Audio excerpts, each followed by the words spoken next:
Petite vidéo pour celles qui m'ont demandé des explications concernant ma tunique bleue. Donc j'ai la flemme de vous écrire tout ça, je vous fais une petite vidéo et j'espère que je serai suffisamment précise pour que vous puissiez bien tout comprendre. Bon, il m'a fallu d'abord du coton Déco 8. Donc là, je vous le présente en rose. Mais vous choisirez bien la couleur qui vous plaît.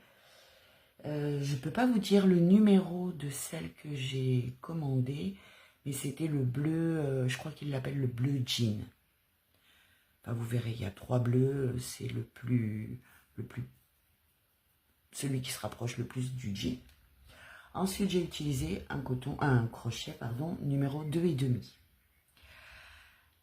Donc, je vous ai fait un petit diagramme pour vous expliquer comment j'ai procédé.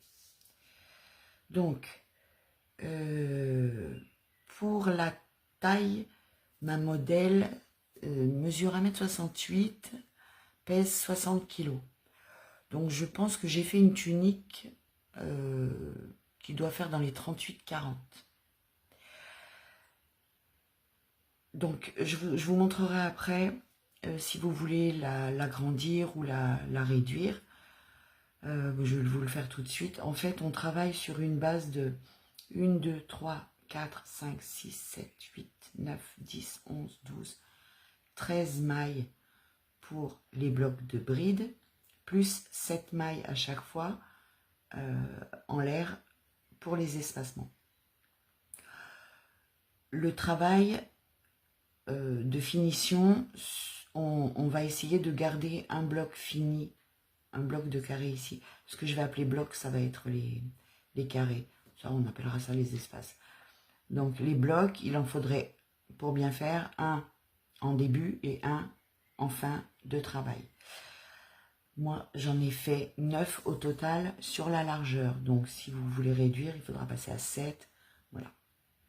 5, vous avez compris. Donc, pour mon 38-40, moi je suis partie sur une base de 172 mailles en l'air, plus 5. On va commencer le travail en faisant une bride, en sautant 2 mailles de la chaînette et dans la suivante, donc on fait une bride. Les 5 mailles que je vous dis de rajouter donc correspondent aux 2 mailles d'espacement entre les 3 brides, les 3 mailles qui vont servir de première bride, plus les 2 de l'espacement. Donc 5, une bride dans la 6e, 2 mailles en l'air, je saute 2 mailles, une bride dans la maille suivante, 2 mailles en l'air, je saute 2 mailles, une bride, 2 mailles en l'air, je saute 2 mailles, une bride. 7 mailles en l'air, et je recommence. Une bride, 2 mailles en l'air, une bride, 2 mailles en l'air, je saute à chaque fois 2 mailles, et je vais faire donc sur toute la longueur de mes 172 mailles.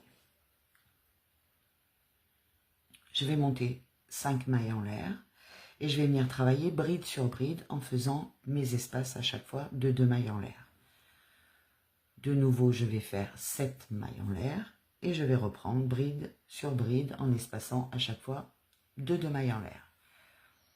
On va reproduire à l'identique sur 4 rangs. Donc premier rang, je vous l'ai expliqué, puis on rajoute encore 4 rangs pour avoir au total 5 rangs. 5 sur 4, ça nous fait un carré. Donc on a nos 9 carrés, on arrive au rang de séparation. Là, je monte 9 mailles en l'air, plus 2. Donc 11 au total. Là, je ne sais pas comment on peut appeler des brides avec 6 jetés. Donc, vous allez faire 6 jetés sur votre crochet. Vous allez venir vous accrocher à la bride du rang précédent. Et vous allez développer. Puis, vous ferez 2 mailles en l'air. De nouveau, 6 jetés. C'est des 60 bridge. Je ne sais pas comment ça s'appelle. Donc 6 jetés sur le crochet, je viens m'accrocher à la bride du rang précédent, je développe, 2 mailles en l'air, 6 jetés, 2 mailles en l'air, 6 jetés, 7 mailles en l'air, on reprend, on suit la logique de la trame, de nouveau un bloc de 6 jetés de bride, 7 mailles en l'air et ainsi de suite. Quand on aura terminé, on fera de nouveau 5 mailles en l'air et on va reprendre le schéma comme au départ. 5 mailles en l'air, je m'accroche à la bride, 2 mailles en l'air, une bride, 2 mailles en l'air, une bride, espacée de 7 mailles, et ainsi de suite. Donc au total, moi j'ai monté 9 blocs. Donc 1, 2, 9. Non, pardon, 9 c'est en largeur. En hauteur, j'en ai fait 12. 12 en hauteur, 9 en largeur. Donc on va faire un premier rectangle, hein, puisque ça va finir par former un rectangle qui fera le dos, et ensuite on aura un deuxième rectangle à faire pour faire le devant. Donc, une fois qu'on a notre dos et notre devant, moi je suis venue accrocher mon fil en mettant donc bord à bord mon dos et mon devant. Je suis venue accrocher ici dans l'angle et je suis partie à refaire mes 11 mailles en l'air, puisque je travaille sur un bloc fermé. Donc maintenant j'ai besoin d'un espace, donc un rang d'espace. Donc je vais faire mes 11 mailles en l'air, je vais venir m'accrocher. Donc là on s'accroche que pour le début du travail. Ensuite on va travailler indépendamment le devant et le derrière, parce que sinon vous aurez des manches qui seront fermées, vous ne pourrez pas passer les bras. Donc je fais mes 11 mailles, je fais mes 6 jetés, je viens m'accrocher à ma deuxième bride, de nouveau 2 mailles en l'air, je m'accroche à ma troisième bride et ainsi de suite jusqu'ici. Je fais mes 7 mailles en l'air, de nouveau je fais mes 6 jetés, je m'accroche à la bride, ça fait 2 mailles en l'air, je m'accroche à la bride et ainsi de suite. Je fais ça sur 4 blocs parce que j'aime les manches plutôt larges. Vous pouvez tout à fait réduire à 3 blocs.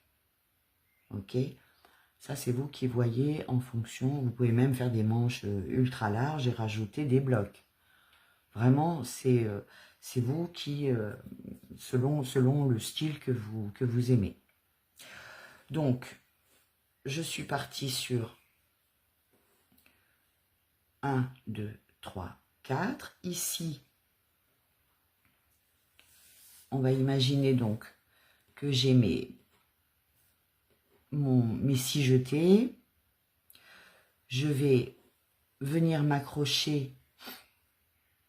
Donc, on a travaillé sur le devant. Hop. Je vais venir m'accrocher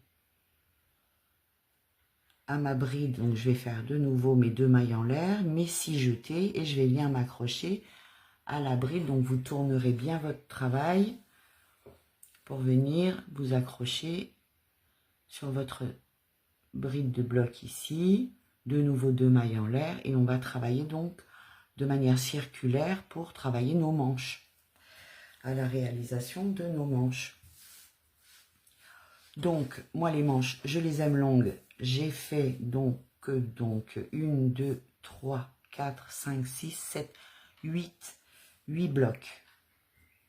Ok, vous pouvez les faire plus courtes, plus longues. C'est vraiment vous avez des mains, des bras gigantesques, parce que là elles sont vraiment longues. Mais vous pouvez, hein, rien n'est interdit. Donc vous pouvez aussi faire juste un tout petit bout de manche sur 1 ou 2 blocs et arrêter là. Vous avez des manches courtes. Ok. Pour la finition, écoutez, j'ai pas fait dans la dentelle. Hein. J'ai fait un tour de demi-bride, une maille en l'air et un tour de maille serrée. Voilà. Histoire d'avoir quelque chose d'un peu fini. Mais je ne l'ai fait que sur les manches. Donc vous pouvez aussi le faire sur le bas, devant et derrière. Et voilà, histoire d'avoir quelque chose d'un petit peu plus fini. Pour ce qui est de l'encolure, alors là, l'encolure, vraiment, je me suis pas cassé du tout la tête. J'ai accroché mon fil et j'ai fait 10 mailles serrées sur comment je vais appeler ça, moi? Sur les deux espaces de 7 mailles en l'air. Donc j'en ai 2 là. Et hop, je les ai maintenus avec 10 mailles en l'air. Donc vous pouvez tout à fait les coudre également. J'ai fait ça parce que j'avais envie de faire un petit espace ici pour l'épaule. Vous savez, pour que ça fasse un petit, voilà, un petit délire sur l'épaule, pour qu'on la voit apparaître. Donc j'ai gardé 1, 2, 3, 4, 5 blocs avant de faire la même chose de l'autre côté pour avoir une encolure un peu large. De nouveau, j'ai mon petit espace pour mon épaule. Et donc après, on part sur la manche. Et puis ici, sur la longueur, alors vous pouvez tout à fait coudre votre dos et votre devant ensemble jusqu'en bas, ou arrêter, par exemple, sur 2 blocs, ça fait une petite fente sur le bas de votre vêtement. Moi, j'ai carrément opté pour une grande fente. Donc, je me suis accrochée sur 2 blocs, simple couture, maille sur maille, dos et devant. Voilà, donc comme je vous disais, pas de finition sur le bas, mais vous pouvez tout à fait en faire une, de la même manière que vous pouvez travailler un petit peu plus votre encolure et faire à votre convenance, comme j'ai fait pour le bas des manches, par exemple. Voilà, bon, j'espère que c'est suffisamment clair pour vous. N'hésitez pas à venir me poser les questions qui vous tarauderaient éventuellement si quelque chose vous échappe. Je vous souhaite un bon dimanche sous la pluie. Enfin, j'espère pas pour tout le monde, mais ici c'est moche. À bientôt.